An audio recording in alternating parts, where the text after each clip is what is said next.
folks who don't know me, I'm Hillary Hayden. I'm the organizing director at the Trade Justice Education Fund. We are a national organization that's working to stop the damage of corporate-centered trade deals and promote a positive vision for international trade. These Trade Justice Power Hour calls happen every third Thursday at 3 p.m. Eastern and cover a wide range of educational topics about trade policy for activists across the country. I do want to note quickly that these calls are not intended as press briefings. So if you're a member of the press, I am more than happy to talk with you separately, but this is not the place for press questions. So by way of an agenda for today, I'm going to give a little bit of framing around our call, and then I'm going to pass it off to Global Trade Watch's research director, Iza Camarillo, who's going to talk about an excellent new report that Public Citizens Global Trade Watch put out recently on the impacts of trade on migration. After her presentation, we're going to have time for some of your questions before we get into a few campaign updates on the USMCA and some action steps for the coming weeks. So I think with that, we're going to jump in. Like I said, today we're going to be looking at the connections between trade policy and migration and what all that means for the USMCA review process that we've been talking about so much this year.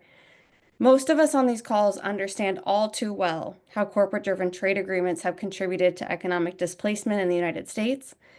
Big employers move factories abroad to take advantage of labor rights violations, lax pollution controls, low wages, and in all those instances, hundreds, if not thousands of people can be put out of work in just a single community, with ripple effects being felt right throughout that entire community.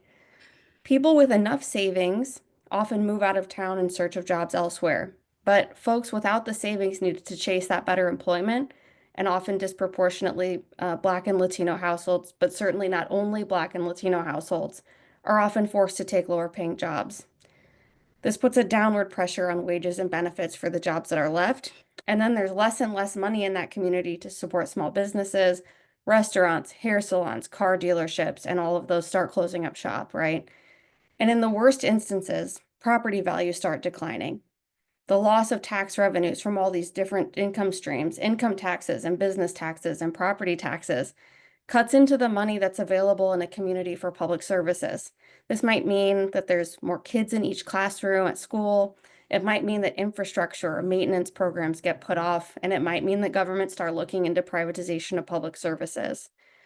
This is the story of places like Flint, Michigan, and other cities throughout the so-called Rust Belt, but we've also seen it in Maine and in California and in the Pacific Northwest and in the South and in rural communities throughout the heartland. I shared on a radio show that I got to be on a couple of weeks ago that the town, 2 towns over from mine, now has a public school system that includes 7 different communities that each used to have its own public school district. This story is really familiar for folks across the heartland and across the country. The economic damage and displacement that's caused by these trade deals has hurt working people all over the United States, but it's also hurt communities in Mexico and in Central America and elsewhere as well. When the North American Free Trade Agreement, that's NAFTA, was first proposed, its backers claimed that it was going to benefit working people in the United States and in Mexico. That argument was basically that NAFTA was going to open up Mexico to foreign investment, was going to provide new jobs for Mexican workers, and that by raising living standards in Mexico, it was going to create this new market, right, for US exports. The Clinton administration claimed that by improving Mexican living standards, immigration from Mexico was going to be reduced by 2/3 within 6 years under NAFTA. And the Attorney General at the time, her name was Janet Reno, infamously said, NAFTA is our best hope for reducing illegal immigration over the long haul, and that if it fails, effective immigration control will become impossible. The reality of NAFTA, of course, was far different than the picture that was painted by the Clinton administration. Working people in the United States have had to deal with the job loss and wage suppression, among other ripple effects that I just described, as roughly 1 million good-paying jobs were converted into maquiladora wage jobs south of the border. In Mexico, by the year 2000, the poverty rate had increased to over half the population, and the extreme poverty rate had increased to nearly 1/3 of the population. Real wages for most Mexicans dropped, and the migration rate skyrocketed. So why did that happen? If 1 million new jobs have gone to Mexico under NAFTA, how is it true that most Mexicans suffered under that pact?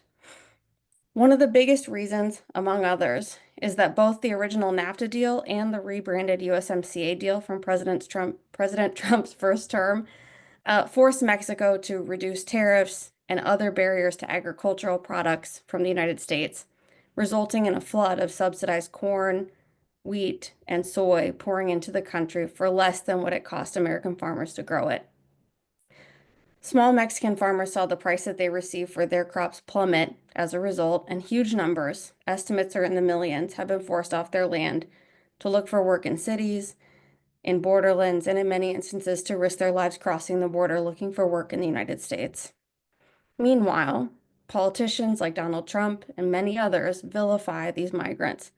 They scapegoat immigrants for all kinds of problems that the migrants themselves had no role in creating. And this basically just distracts people from holding corporations and political elites accountable in any way for these clear policy choices. Instead, they increase ICE raids, they build detention facilities, they stoke hatred and fear in our communities, and they rip families apart. They make working people's lives harder and more precarious than they need to be. To talk to us about this in more detail, we're lucky today to be joined by our good friend Iza Camarillo, the research director at Public Citizen's Global Trade Watch, who just wrote a new report for Public Citizen and for the National Partnership for New Americans called Exporting Instability, Importing Exploitation, the Impacts of U.S. Trade Policy on Latin America. Iza, I want to thank you so much for being here. I am going to get your slides up in just a second, but I want to encourage folks to put questions for Isa in the Q&A as we go. We're going to get to as many of those as we can. Isa, let me get your slides up.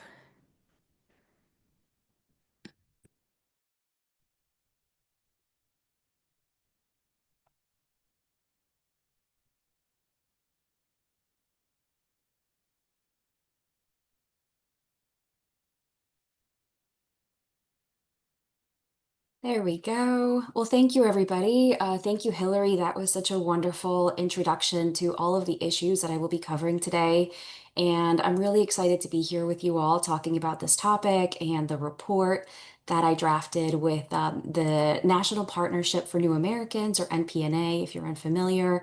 It is an organization that is made up of 500 member organizations that specialize on immigrants' rights. And so we drafted this report together and combed through the findings, the testimonials that we included from immigrants, as well as the policy recommendations. So I'm just going to go into the very first slide, if that's okay. Well, the second slide in that case. Thank you. So this report came about because, as you all know, the two trending topics, I mean, we can't turn on the television without talking about either immigration or trade. And so I really wanted to explore that nexus and look at it as really how one is feeding the other. These are not issues that exist in silos the way that Washington likes to tell us that they are, and these are actually very, very much interconnected. And so the first thing that we did was develop what is the political narrative and what are the actual realities. And so on the news, we hear that migration is a border crisis and that it is, it's criminals coming from from the south, and that they are invading, they're taking our jobs, they're driving down the wages. And as such, politicians, including Donald Trump, have taken these really harsh enforcement mechanisms. However, the reality shows that there's a historical reason for migration from Latin America. And that has a lot to do with regional trade agreements such as NAFTA, CAFTA, the USMCA now, as well as the US interventions that have taken place in the region. And so the report really takes a step back. We really zoom out and say, well, let's take a look. What was happening in Central America in the 80s?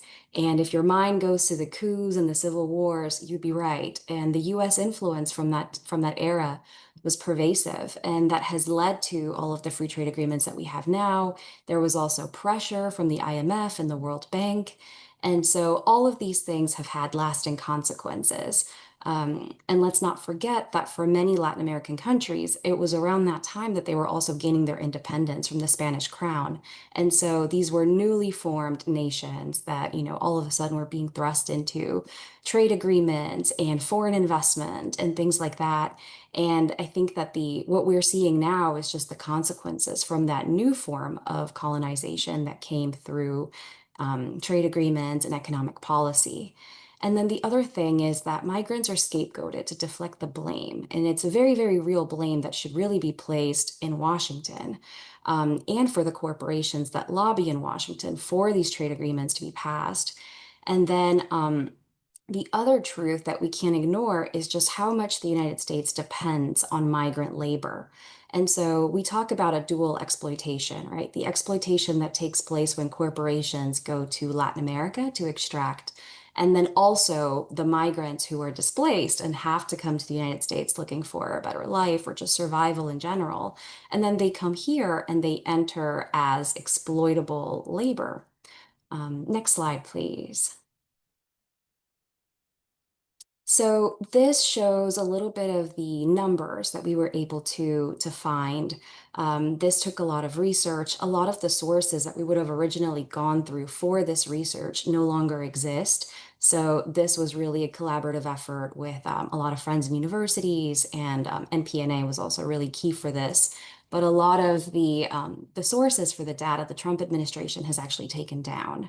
So just to give you a brief overview here, we saw, as Hillary mentioned, the agricultural impacts were just really devastating. And this is coming from a region in Mexico that was already heavily dependent on agricultural labor. And so to have US subsidies come in was really monumental and very, very negative for the small farmers who lost their livelihoods.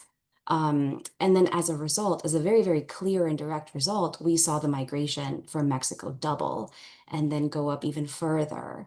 And in certain regions, that rural poverty rose sharply. And the three states that we have there, Oaxaca, Chiapas, and Guerrero, are actually states where we have the highest concentration of immigrants in the United States from. So it's really, really no coincidence. Next slide, please. And then here we have it in CAFTA. So CAFTA, starting in the 2000s, also had pretty much the exact same situation. And it was more of this race to the bottom that we see. There were really very weak or no labor or environmental protections. And so corporations were just chasing the lowest wages and the weakest rule of law. And as a result, we saw undocumented migration that rose sharply to the United States. I mean, Honduras, 122%. And then they had a lot of garment jobs that were really promised to absorb, well, really to strengthen communities. But then what happened was that when China came into the WTO, those same corporations very, very quickly moved on. I mean, without any sustainable development and investment in the region, they were able to just abandon and then set up shop very, very quickly, leaving a ton of people displaced.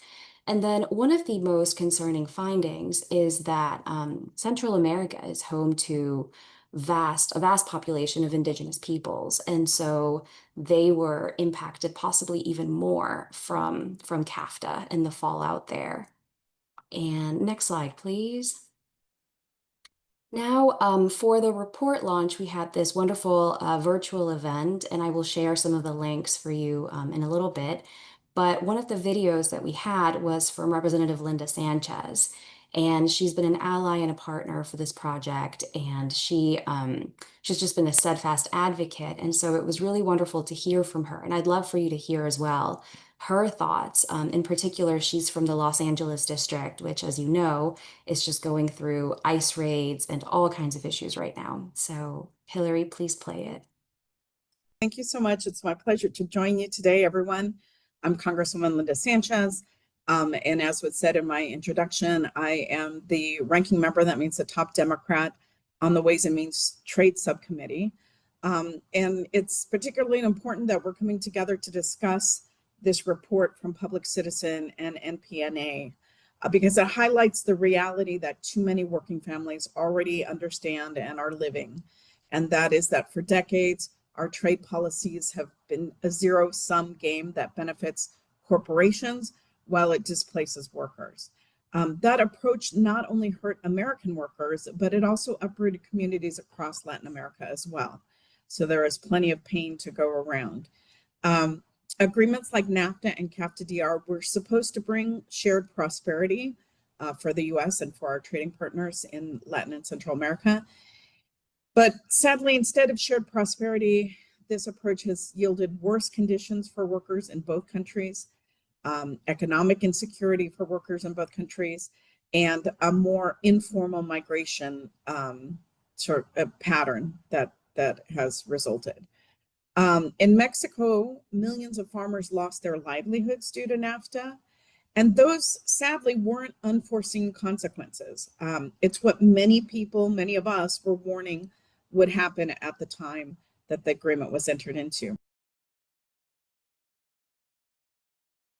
Thank you so much.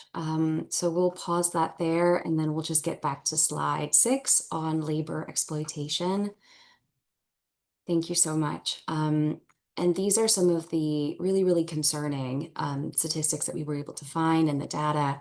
And so there is this very, very clear disparity in Latin America versus in the United States. However, the one common thread that we can see is how migrants are exploited here as well. And so they're pushed into this low wage, high risk number of sectors, so particularly agriculture, meatpacking, construction, service work, etc.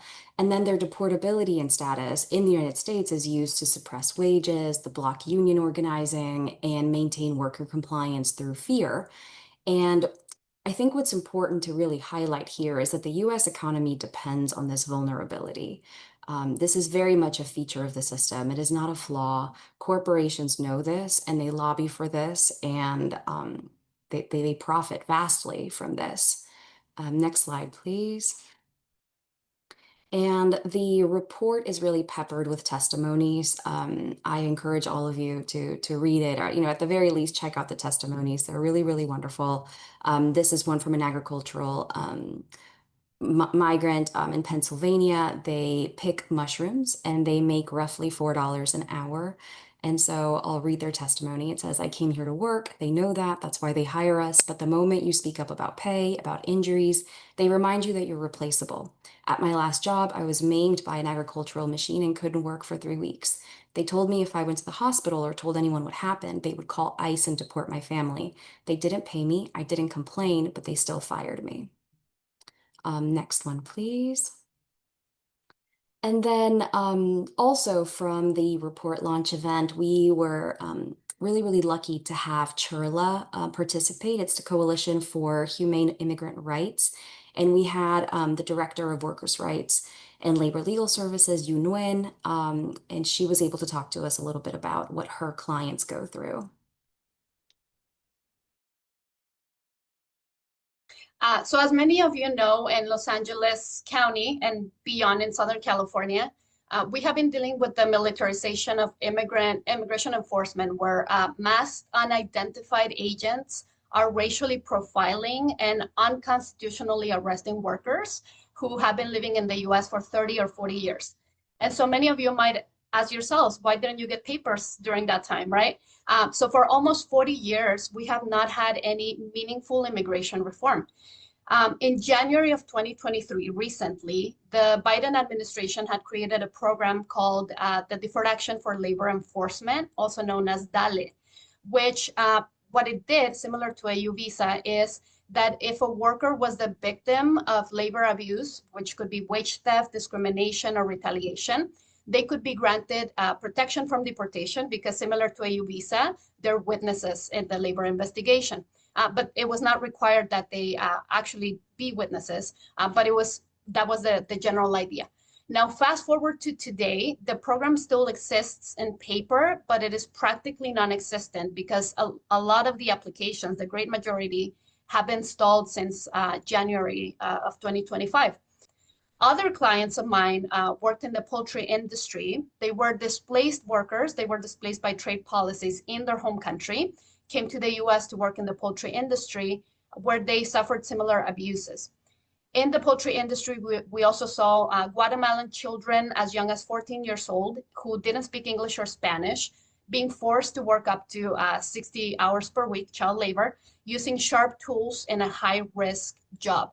So as you can tell, the DALE program had a lot of potential because, in case you didn't know, wage theft is the highest form of theft in our country. And nationally, about 17% of low-wage workers suffer wage theft, but in LA County, that number goes up to 88%. And the number is much higher because we have a high concentration of displaced immigrant workers who often don't know that employment law protects them as well, regardless of status. And we have an entire economic system taking advantage of that.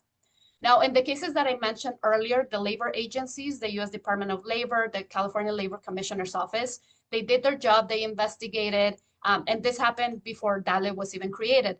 But DALE gave immigrant workers an extra sense of security.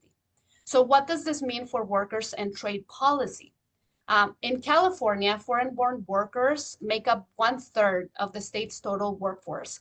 And in other areas, the percentage is higher. So this shift in immigration policy enforcement is no coincidence. It is not just about racism. It is designed to weaken workers' rights and dissent at home. Because when you weaken immigrant rights, you weaken workers' rights. By silencing immigrant workers through these worker dissent, through fear, through surveillance, through violence, through threats of deportation, and weakening due process for immigrants, this administration is serving corporate interests at home, many of those same corporate interests that it has been serving abroad. The current attack on immigrants, it is not just about racism, it's about weakening workers' rights at home. And when trade policies prioritize corporate profits, the only way to bring jobs back, as this administration claims it wants to do, is by undermining labor protections at home so corporations can continue reaping record profits at the expense of workers. And we must not allow that to happen. Both domestic and international policies must include strong worker protections and high labor standards, as well as immigration protections. This is an issue that concerns all of us. I always tell people I spoke with, go and look in your closet today. The clothes that you're wearing, they might have been made in Honduras or Mexico or Jordan or other countries by exploited hands. And if you take pride in buying clothes made in America, there's an 83% chance that those garments were made in Los Angeles by the same displaced immigrant workers who are being targeted today. Thank you so much. I really enjoyed Chirla's testimony for that. I think that it's just such a wonderful way to really see it all connected, especially bringing forward lived-in experiences from people. Let's go to the next slide, please. Thank you. And so here we get to probably the most disturbing component of the report. And it's really talking about criminalization as a business model and who is really profiting. And what was most concerning is just how much they're profiting and just the profit scheme that they have set up. So here we find that private prison companies such as GEO Group and CoreCivic, they are the ones who are running the detention centers. And the moment that the Trump administration took office, their stock prices just immediately skyrocketed.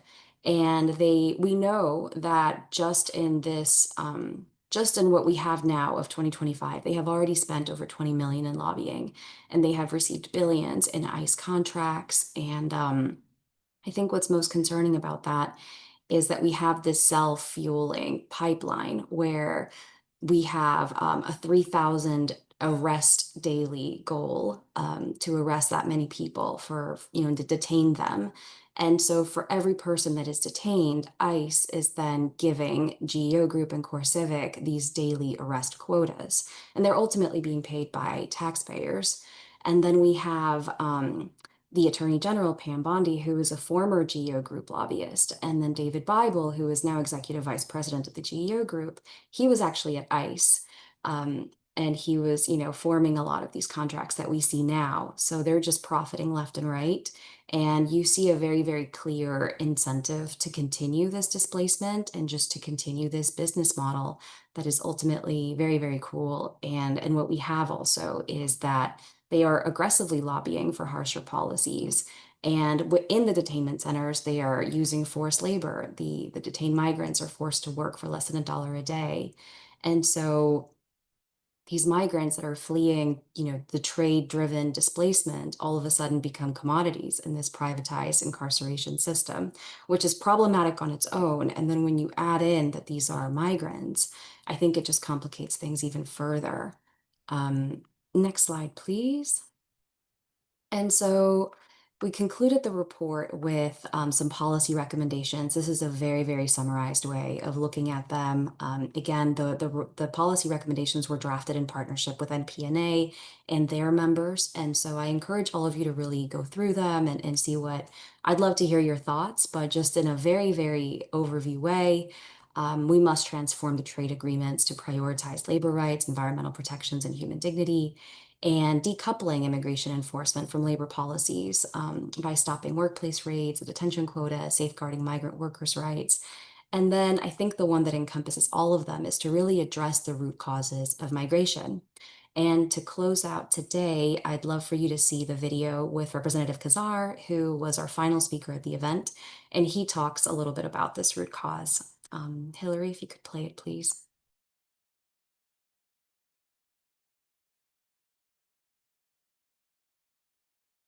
Now, Donald Trump on the campaign trail and now as president is constantly blaming immigrants for problems that he and his billionaire buddies themselves have caused and lobbied for and have pushed into law.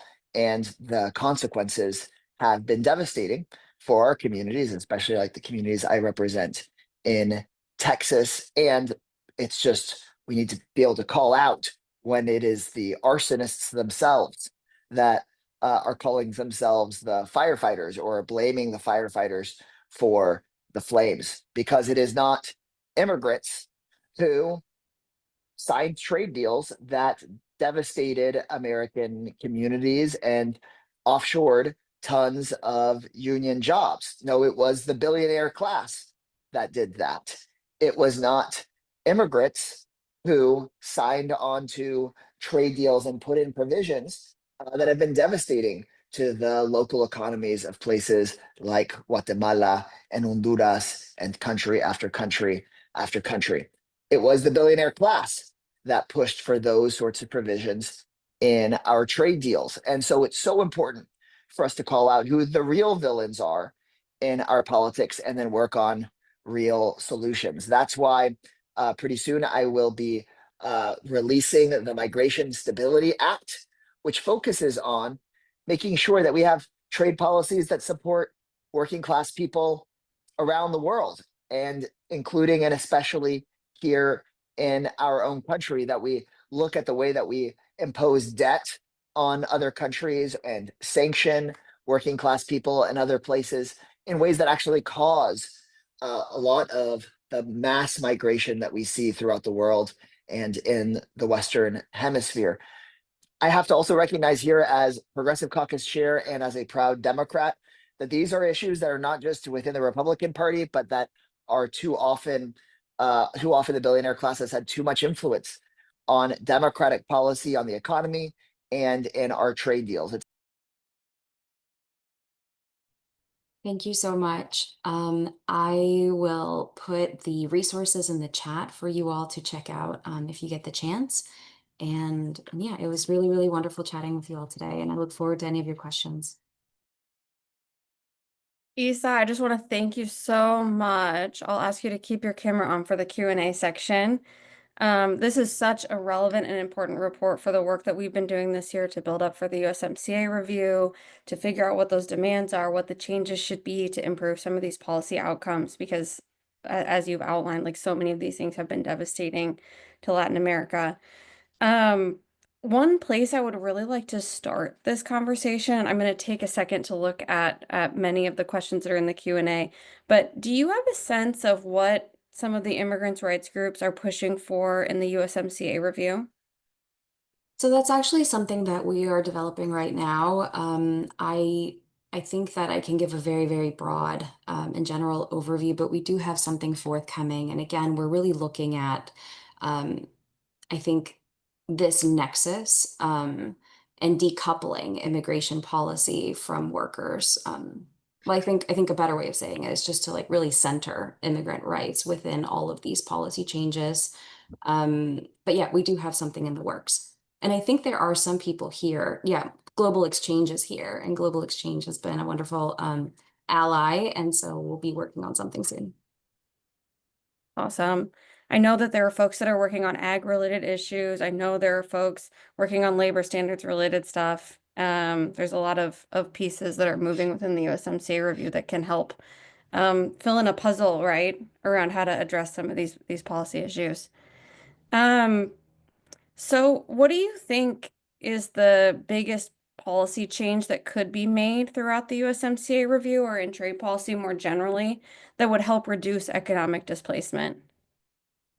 Yeah, that's a really good question, and it's something that I think about every day. And every time that I think I have the answer figured out, I just keep coming back to, you know, is is there any way to have a fair free trade agreement? And so I keep coming back to that. There are so many things that we could do. I think that expanding labor standards, environmental protections, removing ISDS, I think that those are really good places to start if we have to keep a free trade agreement. Um, but I think this is also a bit of a personal question because as a Mexican national, I was an attorney. I was present during the NAFTA renegotiations and working with the governments back and forth on all of these issues. And I remember I distinctly remember us talking about like, well, can a free trade agreement ever really offer the kinds of protections that are required?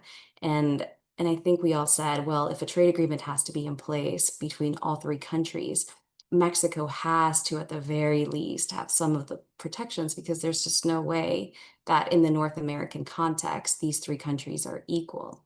And then when you go to CAFTA, we have a lot of those issues that are just mirrored, and maybe even worse because at least with the USMCA, like there's the RRM failures as though it has, and shortcomings. I think it's still something.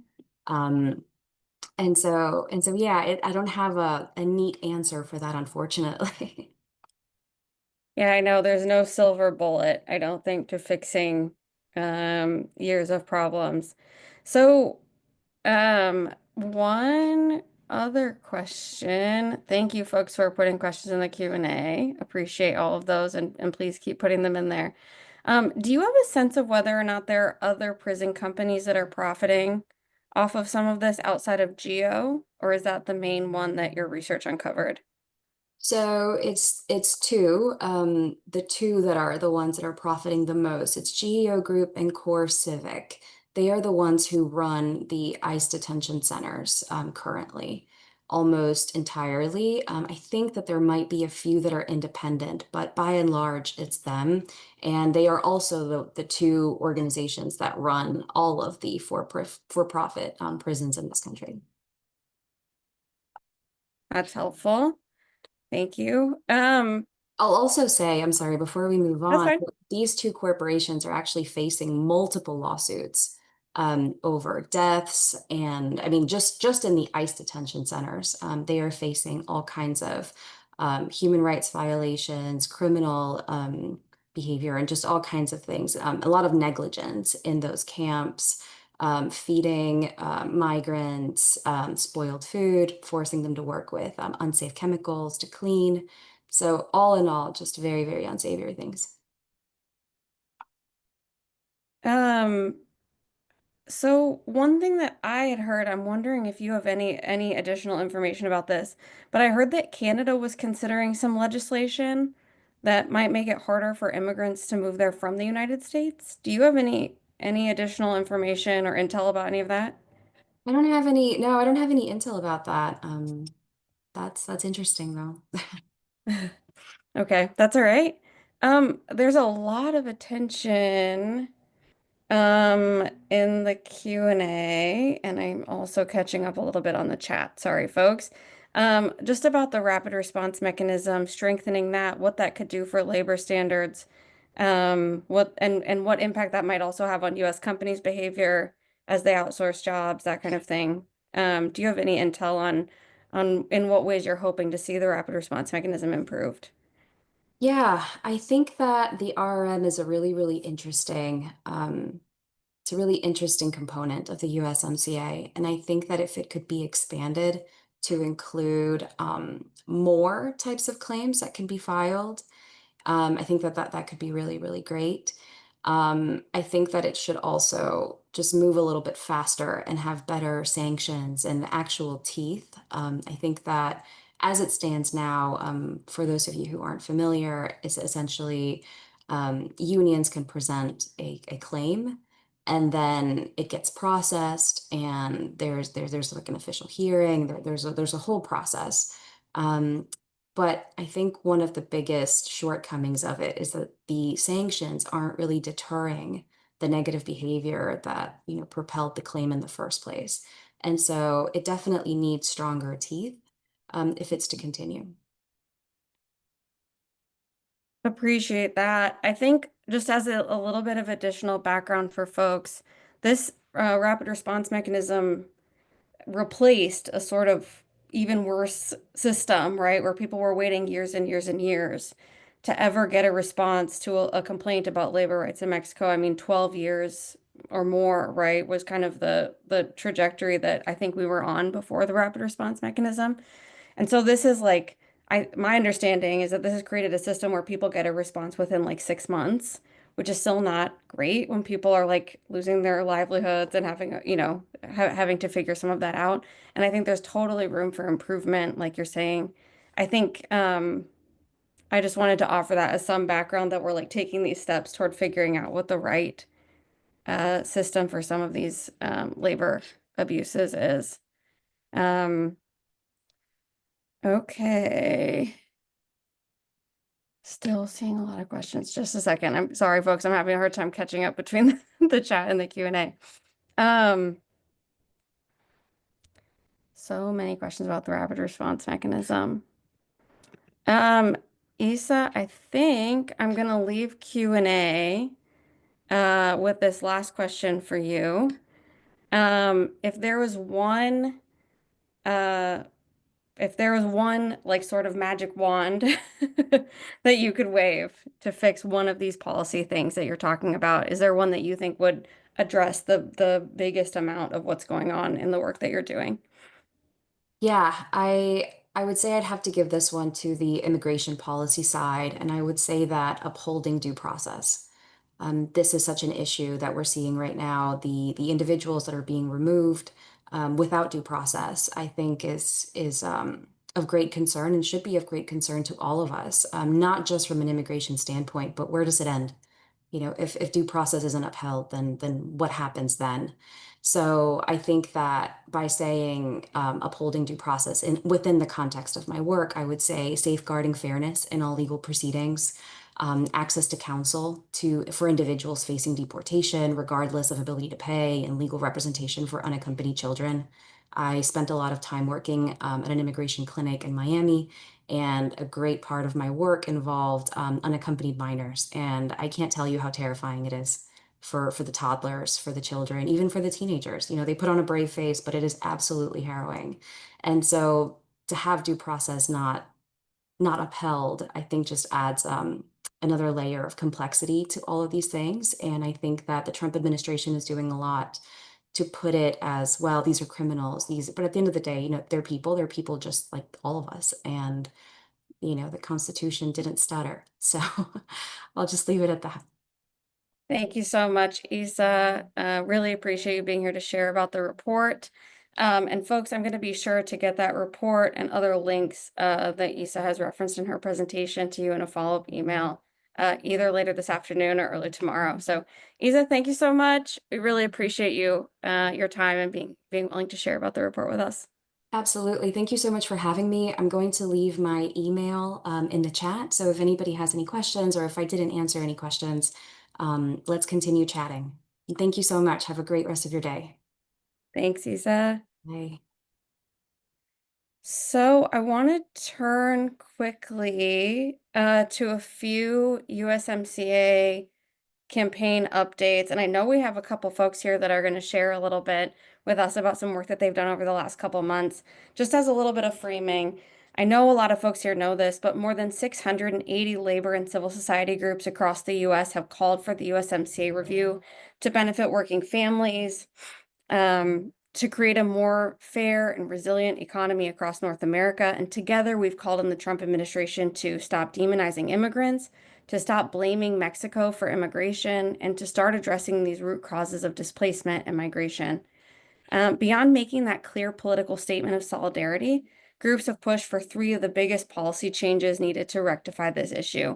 The first one is safeguarding government's rights to manage ag supplies at fair prices and to address agricultural dumping. The second is to strengthen and better enforce labor standards so that people can more easily fight for better wages and working conditions. And the third one is including provisions that directly increase wages, not just in the US and Canada, but all across North America. Politicians keep pushing this false narrative, right? That trade deals are really about one country somehow getting the better of another country, when we know that a lot of that narrative is complete BS. For more than 30 years, trade deals have really been about big corporations and the wealthy in the US and in every country getting the better of working people, family farmers, and communities in all of those countries. And cross-border solidarity is really the only way for us to counter that and to wrestle some of that power back from economic elites and to create policies that are really contributing to a fair and just and sustainable global economy.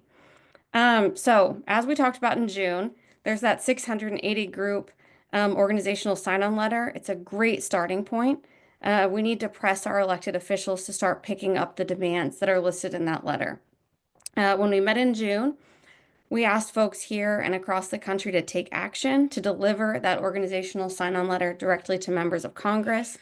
We encouraged folks to urge their representative to sign on to a congressional letter, which had nearly identical ask to that organizational letter, or if their member of Congress had already signed on, to thank them for their support. So I want to just give a huge thank you right now to everybody who stepped up, to everybody who committed to doing one of those visits. Thanks to all of your efforts. 53 congressional visits have already taken place or have been scheduled since our call in June, which is just really incredible progress just in the last couple of months. And I want to say, even more exciting, some of these visits have led to new signers on that congressional letter, new folks, staking a position on the USMCA. And beyond gaining that new support, those thank you visits to members that had already gotten on the letter and have already made statements matter just as much. When members hear directly from their constituents, especially to be thanked for something, I think it really reinforces the importance of staying committed to those policy priorities over the long haul. So I know that we have a couple folks here that wanted to give report backs about their visit. Clayton, could we get Martha Baskin? Martha, I know you have some updates to share with us about your meeting with Representative Smith. Yeah, I'm here. Oh, there we go. So how Go can I ahead. wear? Yeah. Why is my video not showing up? Maybe it's all right. So I'm here with you. For some reason I'm not so you don't get to see my face. All right. So why is that? Join as a panelist.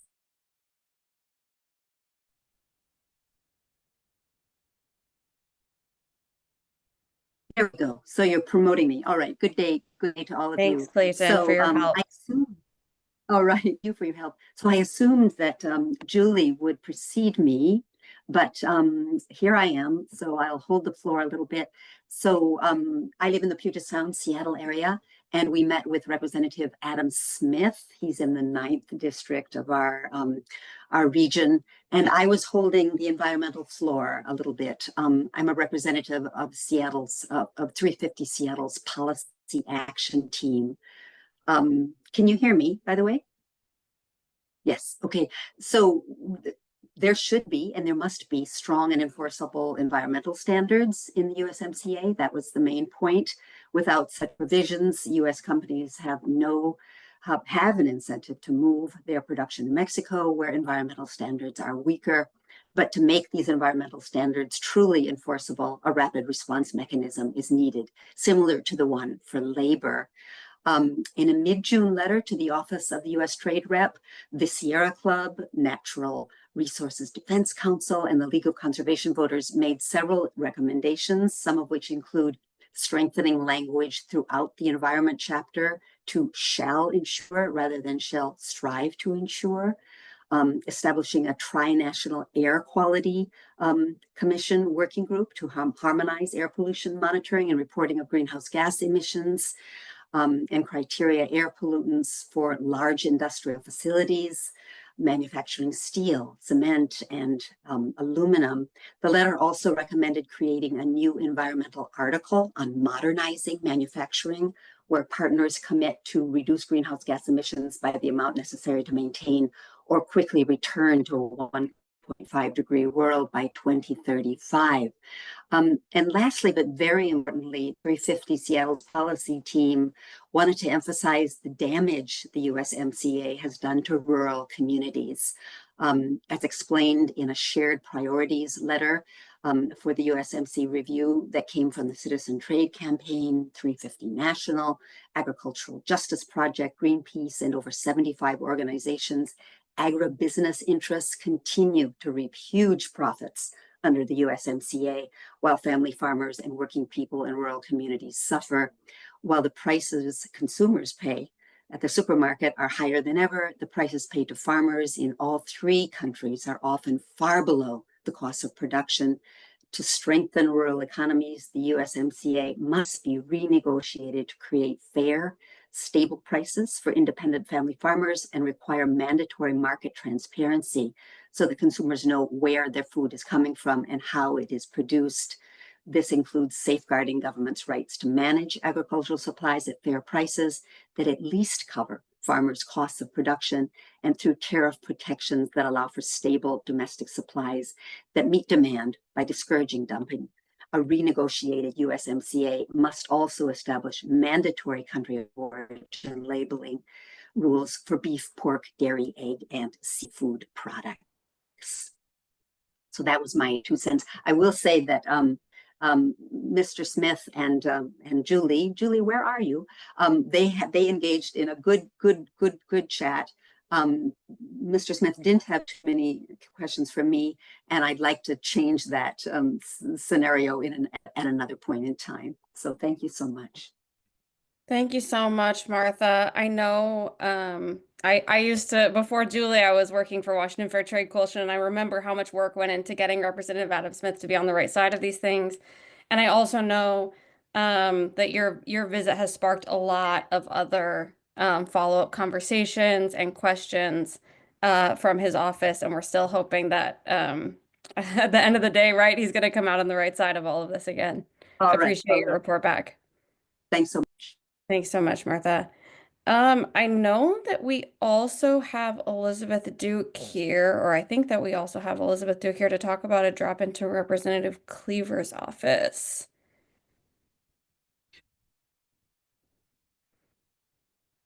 Hi, Elizabeth. And you can see my messy, well, actually I share this office with my husband, but I called a couple of times to see if I could talk to someone live and no one returned my call. And he's a Democrat and we're Missouri. Yeah, where Missouri is probably going to redistrict or gerrymander just like Texas did, but we're trying to fight that too. So we may lose and have 1 seat out of 7 that, would be people who might actually sign on to this. So I finally just dropped by the office and I went up and I rang the doorbell because of course there's security and everything is locked. And the woman who came to the door, she's, oh, we never got your messages, which, whatever. But I said, well, will you please, show this to him and ask him to read it? We'd really like him to sign on. And then I don't know, Clayton, a couple weeks later, I got an email from you saying he signed on. So that literally was as easy as that was. I just dropped it off. I've tried to make appointments to talk to him about many things over the last couple years, but had no luck so far one-on-one. But he always votes the way we would expect him to or want him to. So I guess that's something. Elizabeth, I just want to say we were so pleased, right, when we saw, like, we had seen the drop-offs going into his office, and then we got that notice that he was on the letter, and it just feels so good, right, that Yeah. like that constituent pressure is making a difference. People are showing up, and he's, through his staff, of course, but he's listening to the things that folks are Yeah. bringing to him. Absolutely. That was a big win in my book, for sure. Thank you so much. I really appreciate your report back. You're welcome. Yeah, so I'm hoping that there are a lot more Representative Cleavers and Representative Adam Smith visits that yield more questions and more sign-ons to that congressional letter. I think we've made a lot of really good progress on getting members of Congress to speak out on these issues in just a really short amount of time. But I do think that we need to keep up that pressure. So if you have not already, I'm urging you to please fill out the form that Clayton is going to drop in just a second in the chat. Let us know that you're able to do a letter delivery to your member of Congress. If they're still on our outreach list for that congressional letter, we'll also ask that you make a pitch that their office get on. If you fill out that form, somebody from our staff is going to be in touch with you to share resources for your specific member of Congress, the organizational sign-on letter, a copy of the Dear Colleague letter if it's relevant, some talking points that you can use. Again, if you haven't already, please just fill out that form and let us know that you're able to go do a drop-in with your member of Congress. I think we have about 2 weeks left in the August recess. I think they're at home in district through around Labor Day. That means they're going to be at town halls and at all kinds of community events. There's a lot of good chances right now to be catching those folks in person.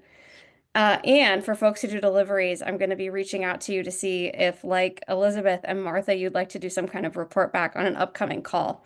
So please also feel free to respond to my follow-up email and let me know if you're interested in doing a report back. If you've already met with your member of Congress or done a lit drop, I think this is a great time to follow up. Call or email the office and find out if they've done anything on the USMCA since you visited. And then the other thing I wanted to bring to this space is if you represent an organization, please also consider bringing a resolution on the USMCA to your union or other community group to pass at its next meeting, and then deliver that resolution to your member of Congress as well, whether in person or electronically. If folks need template resolution language or staff contacts for local members of Congress, please just let me know. I'm more than happy to provide those talking points, anything else that folks need. The big key here is that we really want members of Congress hearing from their constituents about trade, about the USMCA review, and taking a position on what the outcomes of this review process should be. Like I said, there's 2 weeks left of August recess when they're at home. They're holding meetings in district. It's a great chance to catch them at an event. I'm happy to report that more and more members of Congress are starting to speak out. They're adopting the demands that are in the organizational sign-on letter. They're willing to take a more aggressive oversight role, but we're not going to get where we need to be without folks' help. So please do a drop-in, follow up on your drop-in, corner your member of Congress at their town hall or a Labor Day picnic. Just make sure that they know that you and other constituents are tracking them on this issue. And then, of course, please let me know when those conversations happen so that we can better track our collective progress and amplify each other's great work. Like I said, I'd love to have some more report backs on upcoming calls. I'm going to take a second to be sure that I don't have questions about some of this in the chat. Thank you, Clayton, for sharing that link. If you are wondering if your representative has signed on to the letter, please reply to my email and I will let you know. Appreciate that question, Selden. I know that you all did a visit to Jayapal's office, and she's for sure on the letter. I think she was on it in the spring when we initially did a round of outreach on this. So, but if there's other folks that you're wondering about, please feel free to reach out and let me know. I'm more than happy to take a look and see if specific members of Congress are on. Okay, I don't see any other questions right now. Awesome. So I'm going to be in touch, like I said, either this afternoon or early tomorrow morning with a follow-up email. There will be a recording of this call, a link to the fantastic report that Isa put together and shared with us about today. And then again, that link to the form we discussed to do drop-in visits. Please be on the lookout for that. Please sign up to do a letter delivery to your members of Congress if you have not already. This is the time to be doing it. They're home. They're at community events. This is our chance to get to some of those folks in person. Lastly, I know that she jumped, but I just want to give a little bit of love for Isa. We really, really appreciate her time, her sharing about this report, bringing the data and all of the information that she brought in her presentation today. All right. Thanks so much, everyone, for being here. Have a great afternoon. I'll be in touch soon in that follow-up email.